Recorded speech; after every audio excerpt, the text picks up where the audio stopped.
Filipão, eu tô com dúvida se eu coloco essa ação na minha carteira ou não. Me ajuda, como que eu faço isso? Nesse vídeo eu separei 4 pontos fundamentais para que você leve em consideração na hora de decidir se você vai colocar uma carteira definitivamente na tua carteira de investimentos ou não. E o primeiro ponto é justamente entender qual é o teu objetivo com essa ação que você está querendo investir. Porque imagina o seguinte, você está querendo comprar um carro para que ele te leve do ponto A ao ponto B. Maravilha, show de bola. Só que você tem outros objetivos ali também. O objetivo principal é investir, né? E ponto A ao ponto B. Agora, você tem outros objetivos menores ali. Então, por exemplo, você gosta bastante de viajar. Geralmente, quando você viaja, você vai com um casal de amigos e acaba dando carona para eles. E aí você vai lá e decide. Ah, legal, vou comprar um carro, vou comprar um Fiat Mobi. Porra, daí ferrou com o teu objetivo, né? Porque você está querendo viajar, ou seja, você precisa passar de 80 km por hora. Se você não sabe, o Fiat Mobi 80 por hora tá desmontando ele todo, tem que desligar o rádio, começar a rezar uma Ave Maria ali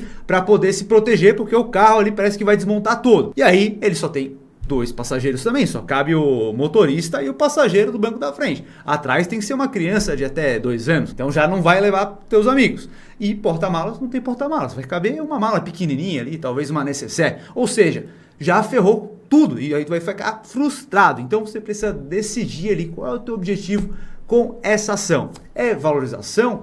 É dividendo? Você está querendo montar uma posição ali porque você acredita que ela vai se valorizar em um período determinado de tempo e aí você vai vender? Porque o que acaba acontecendo é que alguns investidores, eles simplesmente pensam o seguinte: ah, legal, é para investir a longo prazo? Bacana, vou comprar essa ação aqui.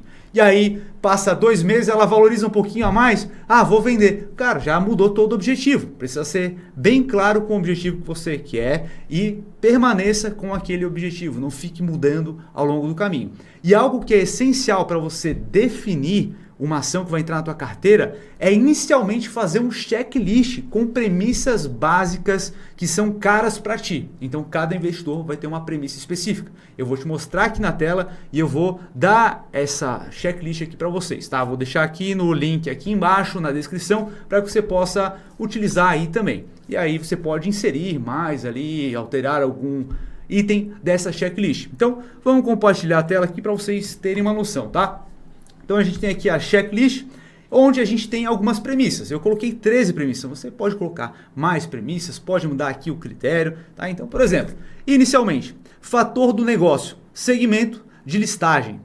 Critério número 1 aqui, novo mercado. Então, legal, pô, eu não quero investir numa empresa que é duvidosa ali, que tem algum tipo de conflito, de repente. Então, uma forma de se precaver, de se prevenir, não erradica totalmente o risco, mas é algo que acaba sendo interessante, é selecionar empresas que estão listadas no novo mercado, que é o maior nível de governança corporativa. Então, legal, você vai lá e começa, essa ação aqui estou pensando em investir. Então, por vezes, a galera vai lá no meu Instagram, me mandaram até, acho que foi ontem, me mandaram, pô, o que tu acha dessa empresa aqui, Moar 3? Pô, estou pensando em investir, acho que é uma boa. Pô, só de olhar aqui o segmento de listagem já vai ficar com o pé atrás. Olhando outros aqui, já acabou a análise. Não precisa nem analisar a fundo a empresa. Porque, cara, tem uma porrada de empresa, uma porrada de fundo imobiliário. Tu não tem tempo para ficar analisando tudo. Então, ter uma checklist para poder poupar o teu tempo é fundamental. Certo? Então, continuando aqui. Então, vamos supor aqui que essa ação que a gente está querendo colocar na carteira, ela está no novo mercado. Então, a gente marca aqui, checamos aqui. E aí perceba aqui embaixo que ele já vai aumentando a porcentagem de acertos. Então a gente tem 13 critérios, 7,6% já está atendendo. Então você pode ter uma premissa que é a seguinte: eu vou analisar de forma mais aprofundada uma ação que atenda 70% dos meus critérios. E aí você pode, por exemplo, ter um critério em que ele é absoluto, né? Ele tem o poder de veto, digamos assim. Então, por exemplo, você pode colocar um asterisco aqui, um asterisco, onde, se essa empresa tiver participação majoritária do governo, né, eu já não invisto. E aí você simplesmente para a análise aqui. Pode ser uma premissa aí sua, né? Para outras pessoas não tem tanta importância. Então cada investidor tem as suas premissas, tá? Então no caso, não possui participação majoritária do governo.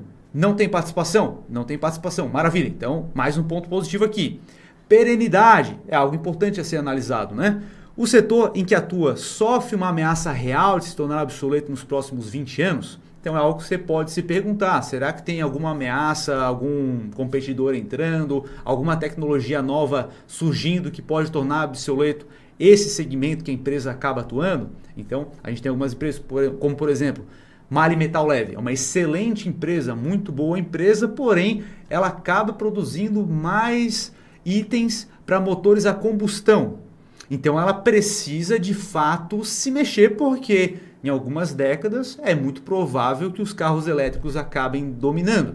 Então ela vai perder muita relevância ou até acabar quebrando. Então quais são os projetos que ela tem para frente para poder fazer essa migração? Então a gente vai estudar esses pontos. Tá? Então se você acha que ela não tem a capacidade de se renovar diante desse fator, você vai deixar em branco. Acredito que ela vai conseguir continuar existindo. Legal, você marca que sim, certo? Então, só para a gente supor aqui, vamos marcando sim aqui para a gente ver o que vai acontecer.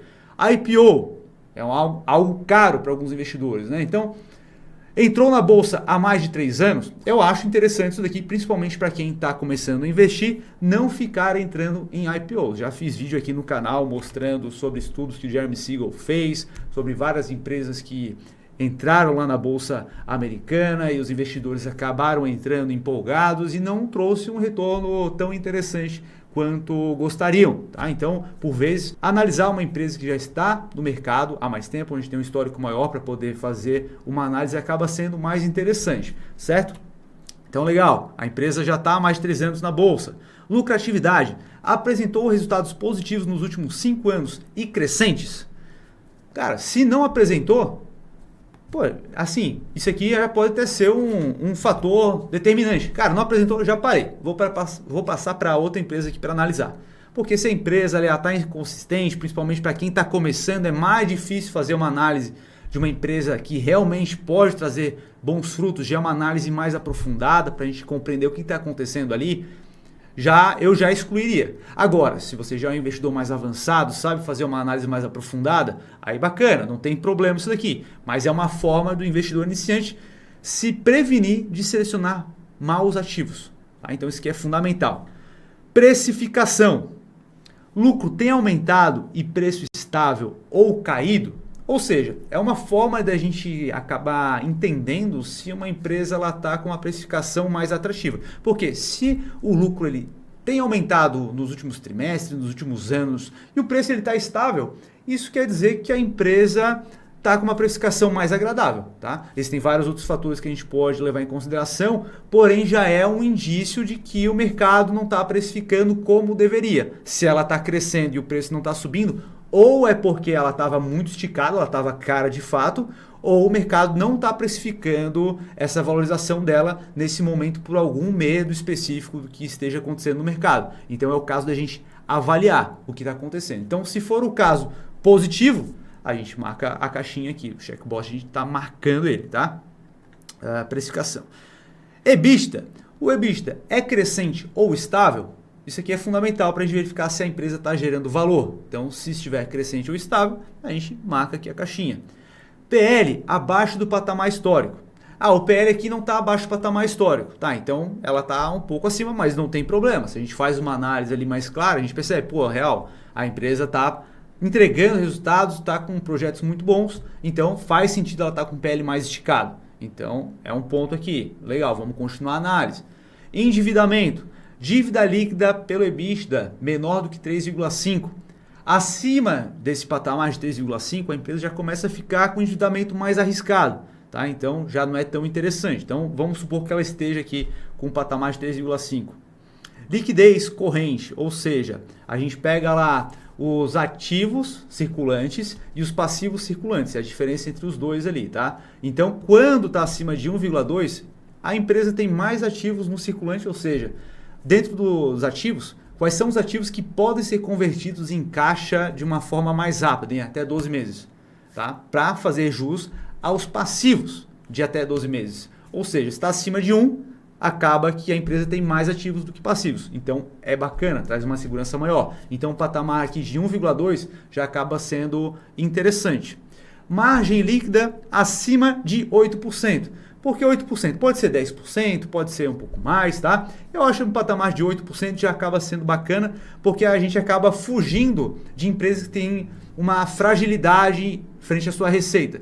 Se a margem de lucro líquida é muito baixa, isso traz um risco maior. Qualquer problema que acabe acontecendo no setor ou uma ciclicidade, principalmente empresas varejistas que são muito cíclicas, isso já acaba tornando a empresa deficitária, dando prejuízo. Então não acaba sendo interessante. Então uma margem líquida mais gorda acaba trazendo uma segurança maior para a empresa. Então no caso aqui, pô, legal, a empresa está com uma margem líquida acima de 8%. ROI, que é o retorno sobre o patrimônio líquido. O ROI está acima de 15% nos últimos 5 anos? Sim, legal, vamos marcar aqui. CAGR da receita, que é a taxa de crescimento composta da receita dos últimos 5 anos. Ela está crescendo ao menos 5% nos últimos anos? Nos últimos 5 anos? Sim, está crescendo. Legal, a gente marca aqui. Então, a gente somou aqui 84%. Então, legal. Pô, bacana. Com isso aqui, a gente tem uma empresa que a gente pode colocar numa lista nossa watchlist, onde a gente vai ter todos os ativos que a gente está analisando, tá? Então você manda essa ação para a watchlist e agora sim você pode analisar de forma mais aprofundada. Aí sim você vai fazer uma análise, você vai lá no site de relacionamento com o investidor, começa a estudar mais empresas, começa a acompanhar os resultados para ter uma convicção sobre essa tese. O terceiro fator é em relação à correlação que essa ação terá dentro da tua carteira de investimentos. Então imagina o seguinte, você tem um time de futebol e você tem vários jogadores. Um jogador novo vai entrar no teu time. Só que aí qual é a localização que esse jogador precisa entrar? Ele é um atacante, ele é um lateral, ele é um zagueiro, você precisa de um goleiro. Onde que ele vai entrar? Porque um time ele não é formado somente por atacantes, né? Então, quem faz gol é atacante. Então, eu quero atacante, vou colocar tudo atacante. Cara, se colocar só atacante vai dar merda. O time vai jogar mal pra caramba, tá? Precisa que cada jogador cumpra a sua função dentro do time. E a mesma coisa acaba sendo a tua carteira de investimentos. Tu precisa selecionar uma ação que vá cumprir a função dela dentro da tua carteira de investimentos. Então, por exemplo, a gente tem esse site aqui, ele é em inglês, mas vai ficar bem claro isso daqui, tá? Então a gente consegue comparar ETFs americanos aqui. Então eu comparei o ETF VU com o ETF VU. Então a gente tem uma correlação aqui de 100%, tá?